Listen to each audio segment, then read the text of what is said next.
Punctum in the face, necessary trauma, a response to Barthes' camera lucida.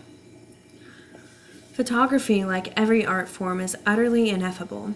Barthes has a very hard time making any claims about it at all, because once something is framed and removed from its proper place in time, it becomes something other than the thing that was photographed. It has been captured, taken from life, and made to stand still on its own, rootless and frozen. Just as a photograph rips a scene from its context and immortalizes it, flaws and all, so too the viewer is torn. Barthes calls this element of photography the punctum, defining it as, quote, that accident which pricks me, but also bruises me, is poignant to me, end quote. Something in the photo disturbs, disrupts, and intrudes on the viewer, shocking them and leaving them wounded. This is the language of trauma. I find it hard to read camera lucida and talk of anything else. Barthes writes from the loss of his beloved mother, the central person in his life, and everything in his language about photography reflects that loss. He speaks of the agony of the almost, that an image of a person can never quite engender the person themselves. Thus, every photo is a loss. Punctum is not something contrived or even noticed by the photographer. Barthes emphasizes that what is for him a photo's punctum will probably not be one for someone else observing the image, especially when it comes to photos with memories attached to them. He doesn't even include the Winter Garden photo in the book at all, in spite of its prominence to him and his discussion. Memory is strongly associated with both photography and trauma. Trauma deals with a memory loss, such as Barthes' distressing inability to remember his mother's face, and the recurrence of memory, as when in looking at a photograph he can remember the feel and smell of her clothes as she hugs him. The attachment to such a memory is in the consolation that the event pictured actually happened. But there is pain too. The memories here are more nostalgia than trauma, but Barthes cautions us not to see them necessarily as nostalgia, as most photographs are either outside of time or deal with someone else's memories. He encourages us to think of photography having a power beyond the mild longing for a time gone past. He chooses to call the punctum a wound, after all. What does he mean by that, and can such a thing justly be termed trauma? Kathleen McHugh thinks so. She refers to Barthes' punctum in her essay, The Aesthetics of Wounding, that the punctum is an accident, that it is beyond the control of the viewer, that it pierces them in a way that they cannot describe, and that piercing thing recurs in memory are all qualities of trauma. McHugh recalls Barthes' 1970 essay, The Third Meaning, in which he tries to explain what constitutes meaning in the film stills he views. Barthes acknowledges that he has brought this meaning or reading to the images, but, McHugh writes, significantly this meaning resisted analysis, description, its sense was conceptually unspeakable. Barthes says of this, quote, in short, what the obtuse meaning disturbs, sterilizes, is meta-language, criticism, end quote. The punctum cannot be explained. It is personal, crushingly important, and incommunicable. This indescribable significance is exactly like a traumatic event. The victim may possibly be able to tell what happened, but not how it affected them.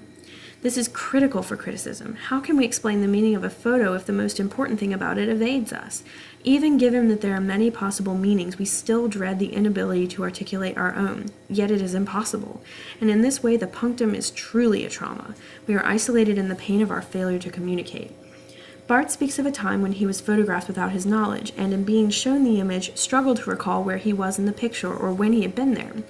In the midst of this quandary, he feels a kind of vertigo. He writes, quote, I went to the photographer's show as to a police investigation to learn at last what I no longer knew about myself, end quote. This final trauma is what Barthes calls the photographic ecstasy. In the end, photography takes us even from ourselves and makes us stand outside ourselves looking in. There is no greater out of place than to be out of self. The only thing Barthes has to hold on to in photography is its truth, what he calls the noem. Photography's noem, its inexpressible essence, is the idea that whatever photographed was at one point physically present in that place. It's the that has been of the image. For Barthes, this realization makes photographs more compelling than painting and cinema.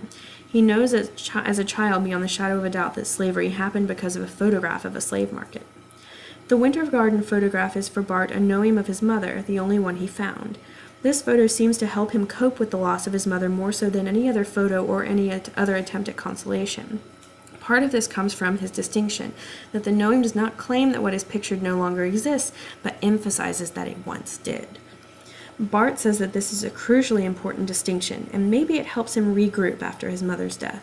Do not focus, he implies, on the fact that what was pictured is now gone forever, but instead take heart in the fact that it truly was there, and you are not imagining it.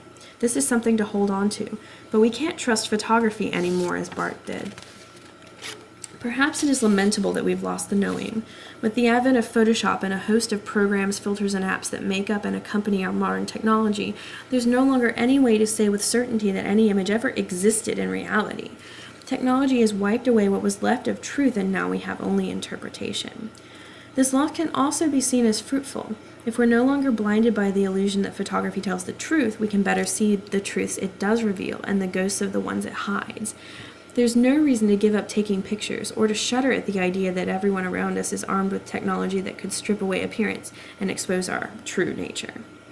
Nor should we sneer at the untrained amateur attempts at photographic aesthetic expression everyone makes now. Instead, we might see the general populace as geared with the technology of unconcealing. Writing alone cannot give us the answers or questions we want. We thrive on, imagery. We need the punctum, twisted as it may sound. Without punctum, we slip into complacency. So with the proliferation of cameras, maybe a punctum or two will awaken us to the repressed, unspeakable traumas we suffer and help us attempt to communicate and understand each other's pain. The only way to remove trauma from trauma to healing, and as anyone who has ever suffered knows, without that move, we may as well be dead. In the end, representing anything in any medium is both a gain and a loss. We lose the truth of the original, living, physical thing, but gain insight, whether related to the original or not doesn't matter at all, into the subject, the photographer, and the audience.